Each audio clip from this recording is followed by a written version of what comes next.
اسرائیل رسما اعلام کرد بعد از اتمام کار سوریه به نیروگاه‌های اتمی ایران حمله می‌کند. اسرائیل در حال آماده‌سازی برای حمله به پایگاه‌های هسته‌ای ایرانه. رینگ پدافندی نتنز مستحکم‌تر از همیشه شد. انتقال سامانه‌های سنگین پدافندی به نتنز.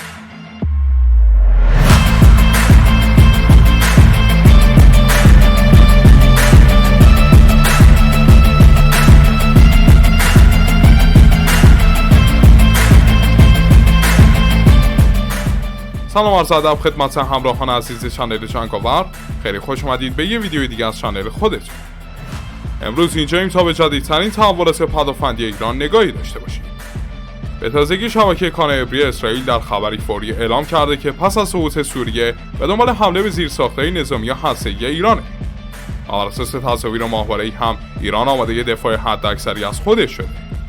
چون بر اساس تصاویر ماهواره‌ای خطوط پدافندی ایران سنگین‌تر شدن و به جز متراکم‌تر شدن رینگ‌های پدافندی در نقاط حساس و مهم مثل پایگاه هسته‌ای نتنز، تحرکات سامانه‌های پدافندی و نیروی هوایی ایران هم به شدت افزایش پیدا کردند که همگی نشون از آماده شدن ایران برای دفاع از مراکز مهم در برابر حملات اسرائیل و غرب رو داره. در این ویدیو ابتدا به دلیل این سطح از آمادگی خواهیم پرداخت، بعد هم به نتنز و رینگ پدافندی جدید و مستحکم اون نگاهی خواهیم داشت. از آخر ویدیو همراه ما باشید.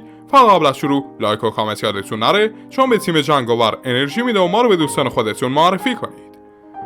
احساس خطر اولین گام برای بالا بردن آمادگی دفاعی هستش. و تا خطری احساس نشه، این سطح از آمادگی اجرایی نخواهد شد. آمادگی چندین سطح داره، مثل آمادگی نیروهای امنیتی و اطلاعاتی، آمادگی پدافند و قوه موشکی، آمادگی نیروی هوایی و غیره. اما آمادگی پدافندی یکی از مهمترین رکن‌ها و اساس‌ها در دفاع هستش. ایران هم بعد از حمله اسرائیل چند وقتیه که احساس خطر میکنه و این احساس خطر با تضعیف حزب الله و سقوط دولت سوریه هم بیشتر شده. سقوطی که باعث میشه نیروهای اسرائیلی و آمریکایی علیه ایران خیلی راحت‌تر اقدام کنن و راه سوختگیری هوایی براشون راحت‌تر شده. با این تفاسیر ایران بیشتر از قبل در معرض خطر قرار گرفته. و برای دفاع تمام و کمال باید آماده بود و در اولین گام به سراغ پدافند خودش رفت.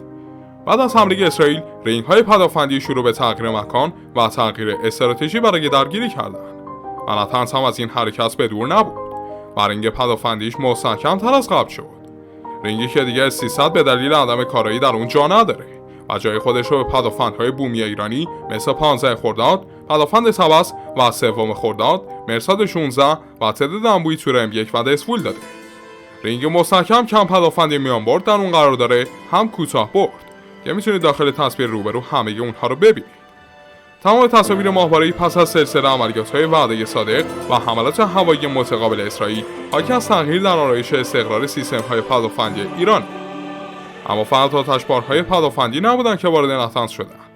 رادارها هم دستخوش تغییرات چینش شدن که اون هم داخل تصاویر ماهواره‌ای مشهوده. رادار مشاهده شده مشابه سامانه نجم 804 که در آتشبارهای 15 خرداد استفاده میشه. در این حال امکان داره این رادار از نوع نجم 802 بی سامانه صیاد هم باشه. اما این آرایش برای درگیری با چه طیفی از اهدافه؟ این سامانه ها توانایی درگیری با موشک‌های کروز، موشک‌های بالستیک در فاز آخر، ریزپرنده‌ها و پهپاد جنگنده‌های نفوذ کرده به آسمون ایران رو دارن. اما یا پدافند دیگه‌ای نیستش که در میانه راه با اهداف درگیر بشه و نذاره موشک‌ها به نتنز برسن؟ مخصوصا بالستیک‌ها که در فاز آخر درگیر شدن باشون خیلی ریسک داره. چرا هست؟ ایران رینگ‌های متعددی داره که 100% همشون سعی می‌کنن تهدیدات رو در همون اول کار خفه کنن. برای مثال پدافند برد بلندی مثل باور 373 توانایی اینو داره خارج از مرزهای ایران با اهداف بالستیک در میدکورس درگیر بشه. اما حالا بیاید کمی با پدافندهای موجود در رینگ پدافندی نتنز آشنا بشیم. 15 خرداد سامانه 15 خرداد میتونه اهدافی نظیر جنگنده و پهپادهای مهاجم رو در برد 150 کیلومتر شناسایی و تا برد 120 کیلومتر ردگیری کنه. از سامانه شناسایی اهداف پنهانکار در برد 85 کیلومتر و درگیری و انهدام اونها رو در برد 45 کیلومتری داراست.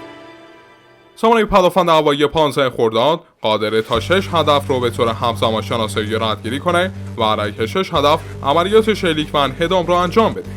از دیگر ویژگی‌های بارز این سامانه قابلیت تحرک پذیری اونه، به گونه‌ای که زمان حاضر به جنگ و عملیاتی شدن اون کمتر از 5 دقیقه است. این سامانه مجهز به رادار آرای فازی با امکان درگیری همزمان با چند هدف و سکوهای پرتاب مستقل.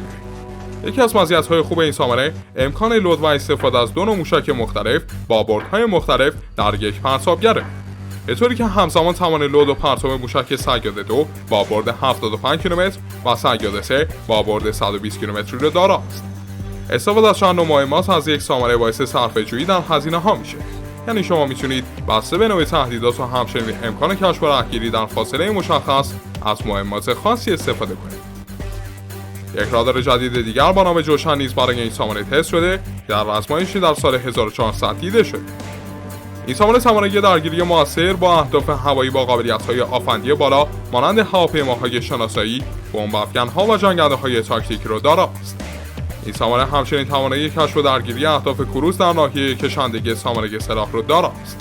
یکی دیگر از ویژگی‌های مهم این سامانه تاکتیکی بودن و تحرک پذیری بالای این سامانه است، به طوری که تنها با یک رادار عمل کشف و رهگیری را همزمان انجام میده و برای این سامانه‌ای با کمترین اجزاست. اما بیا کمی در مورد دو موشک صیاد 2 و 3 حرف بزنیم، موشکی که در این برنامه زیاد اسمش رو میشنوید. صیاد 2 موشک پدافندی ساخت ایران که بر اساس موشک استاندارد 1 ساخته شده. ایران دست به تولید یک نسخه کامل از این موشک زد که 20 تا 25% از نسخه آمریکایی بزرگتره و بالچه انتهایی نیز کمی تغییر داشته. موشک دارای یک مرحله سوخت جامده و دارای بیشترین برد 75 کیلومتر و ارتفاع درگیری 25 کیلومتری.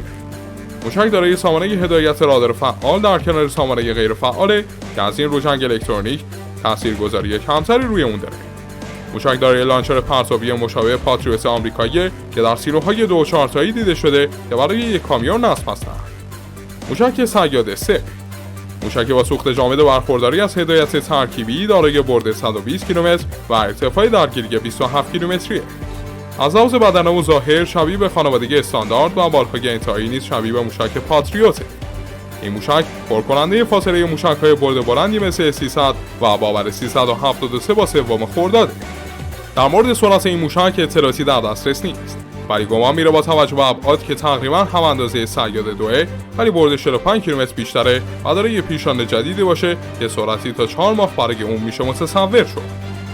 این موشک از لحاظ برد مشابه موشک 9M96E2 روسیه که در سامانه S350 و S400 به کار میره، ولی موشک روسی دارای وزن کمتریه. صیاد 3 دارای وزن تقریبا 1000 کیلوگرمیه و چالکی بیشتر که میتونه تا مانورهای 20 کیلو تحمل کنه که برای مقابله با موشک‌های کروز مناسبه. وجود همچین موشکی به شدت در خانواده موشک‌های پدافندی کشور احساس میشه. سامانه تلاش 15 خرداد از موشک صیاد 2 و 3 بهره میبرن. جالبه بدونید نسخه F صیاد 3 هم برای درگیری با موشک‌های بالستیک ساخته شده، اما اطلاعاتی از اون در دسترس نیست.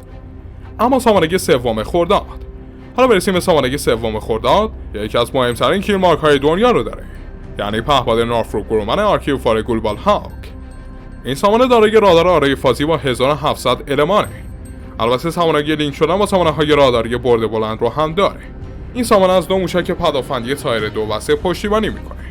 تایر 2 این موشک 105 کیلومتر برد داره و از بالک و جت وینز برای هدایت و مانور استفاده میکنه.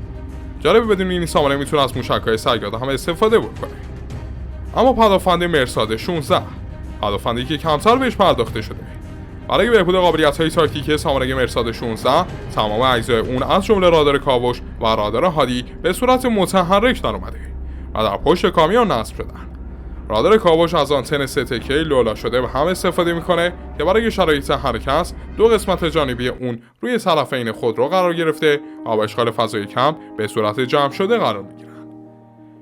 موشک شنمچه 2 مستقر بر روی سامانه پدافندی مرصاد 16 نمونه کاملا ساخته داخل موشک‌های استاندارد و محرابه.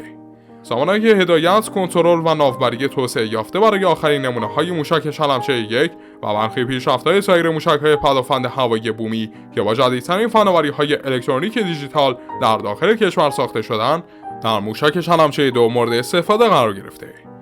برد موشک شنمچه 2 برابر 40 کیلومتر عنوان شده که بهبود 10% نسبت به موشک استاندارد 1 به عنوان الگوی ساخت موشک محراب و شنمچه رو نشون میده.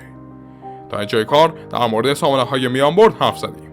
اما چه سامانه‌ای مخصوص درگیری با اهداف در ارتفاع بسیار پایینه؟ بله، تور M1. تور M1 یک سامانه پدافندی ارتفاع پایین که نخستین خرید پدافندی گسترده از روسیه بود. ایران در سال 2006 تا 2007 میلادی دست به دریافت 29 لانچر پرتاب موشک تور به همراه 750 تیر موشک 9338 برای این سامانه زد. تور M1 یک سامانه ارتفاع پست شامل 8 موشک روی شاسی شنی داره که با کمک سیستم هدایت در خط دید رادار هدایت میشه. این سامانه دارای یک سامانه اپتیکی نیز برای کشف بصری هدف بود که نسخه روسی دید چوانه رو نداشت و بعد در ایران طی ارتقاهایی مجهز به سامانه دید حرارتی شدن و این سامانه توسط سپاه پاسداران استفاده میشه. در کل ایران در نطنز تدابیر سنگین دفاعی رو به عمل آورده که نشون از حساسیت اوضاع داره. نه تنها نطنز بلکه تمام تأسیسات مهم رینگ‌های پدافندی سنگینی براشون در نظر گرفته شده. خیلی ممنونم که همراه ما بودید دوستان. بسیار سپاسگزار میشیم که چندین ما رو داخل یوتیوب و تلگرام دنبال کنید تا از اخبار و ویدیوهای نظامی جدیدتر مطلع بشید. تا قسمت‌های دیگه خدایا رو نگهدار.